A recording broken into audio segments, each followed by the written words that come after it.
India और England के बीच में चल रहा था चौथा मुकाबला, रांची में खेला जा रहा था। आज चौथा दिन था और टीम इंडिया थोड़ी सी मुश्किलों में फंस चुकी थी जब लगातार 5 विकेट गिर चुके थे। रोहित शर्मा वापस जा चुके थे, यशस्वी जायसवाल वापस जा चुके थे, जडेजा और सरफराज खान भी वापस जा चुके थे, रजत पाटीदार भी वापस जा चुके थे, लेकिन एक छोर से टिके हुए थे शुभमन गिल। उनका साथ निभाया ध्रुव जुरैल ने और फाइनली ये मुकाबला इंडिया ने 5 विकेट से अपने नाम किया। बिल्कुल श्वेता, जहां पर रोहित शर्मा का विकेट गिरा उसके बाद से एक छोर से जिस तरीके से जिम्मेदारी हमने देखा शुभमन गिल ने समझी और जिस तरीके से जिम्मेदार पारी खेली, बिना चौके के लगातार खेल रहे थे, बिना छक्के के लगातार खेल रहे थे और फिर आखिरी में एक्स फैक्टर यानी कि शोएब बशीर के ओवर में 2 छक्के लगाए और पारी को मतलब एकदम अंत तक ले गए। मतलब बहुत यादगार और बहुत शानदार पारी रही उनकी। बिल्कुल, जिस हिसाब से खेल रहे थे, डिफेंस कर करके खेल रहे थे। जनरली गिल का नेचुरल गेम ये नहीं है जिस हिसाब से वो खेल रहे थे, लेकिन उन्हें पता था और जब उनकी स्टेटमेंट भी आई गिल की, तो अपनी स्टेटमेंट में यही बोला था कि आपको सिचुएशन को देखना होता है, सिचुएशन के हिसाब से आपको बल्लेबाजी करनी होती है।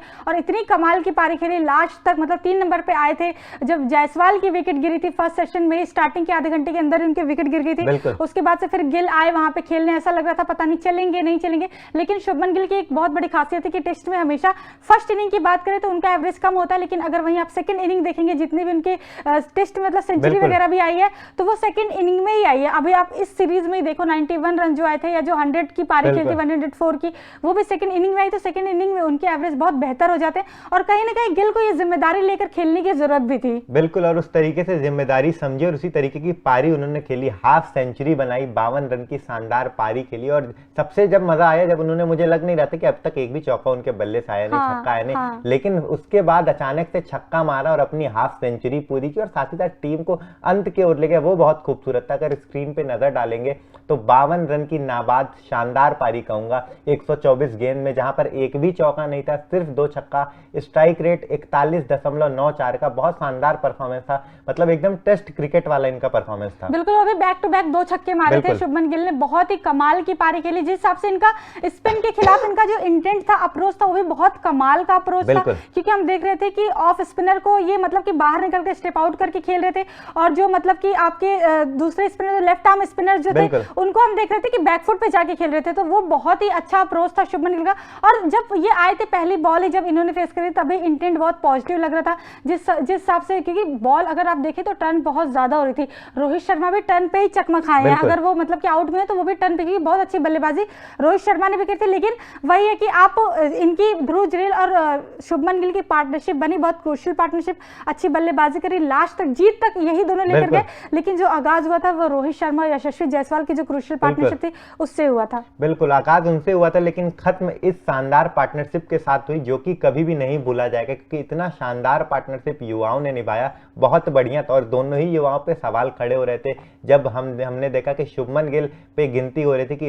इतने इनिंग से इनके बल्ले से हाफ सेंचुरी नहीं आ रही है, बहुत सारे शून्य हैं इनके पिछले 10-12 इनिंग में, इनको बाहर करिए और आप टीम में एक्सपीरियंस खिलाड़ी के रूप में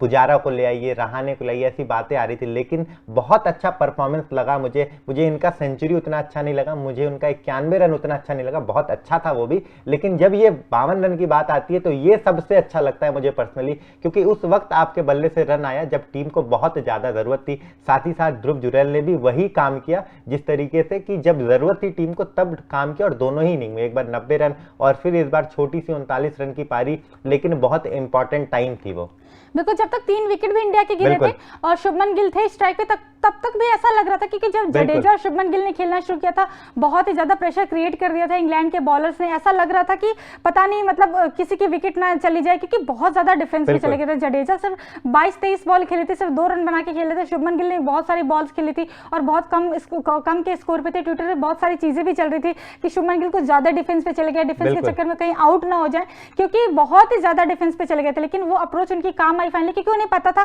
कि यहाँ पे चौके छक्के लगाना इंपॉर्टेंट नहीं, यहाँ पे टिके रहना इंपॉर्टेंट है, क्योंकि उन्हें पता था कि उनके बाद अगर उनकी विकेट गिरी तो कोई भी रिस्पांसिबिलिटी के साथ, क्योंकि अश्विन का हमने गेंदबाजी में इस सीरीज में कमाल देखा, लेकिन बल्लेबाजी में ऐसे कोई भी इनिंग्स हमें अश्विन की नहीं देखने को मिली। कुलदीप यादव चलिए अच्छी बल्लेबाजी करते हुए आपको थ्रू आउट द सीरीज नजर आ रहे हैं, लेकिन कुलदीप यादव से आप एक्सपेक्ट थोड़ी करोगे कि वो आपको मैच जिता कर दे, वो आपको 50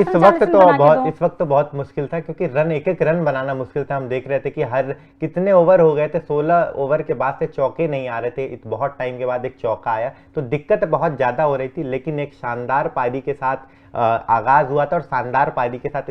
इस मुकाबले का अंत भी हुआ और भारतीय टीम ने सीरीज जीती और बहुत शानदार तरीके से जीती। बाकी इस शानदार परफॉर्मेंस पे शुभमन गिल के आपकी क्या राय है? शानदार जो साझेदारी थी शुभमन गिल और जुरैल की, उस पर भी अपनी राय कमेंट बॉक्स में दीजिए और जाते जाते तूफान स्पोर्ट्स को लाइक करिए, शेयर करिए और सब्सक्राइब करिए।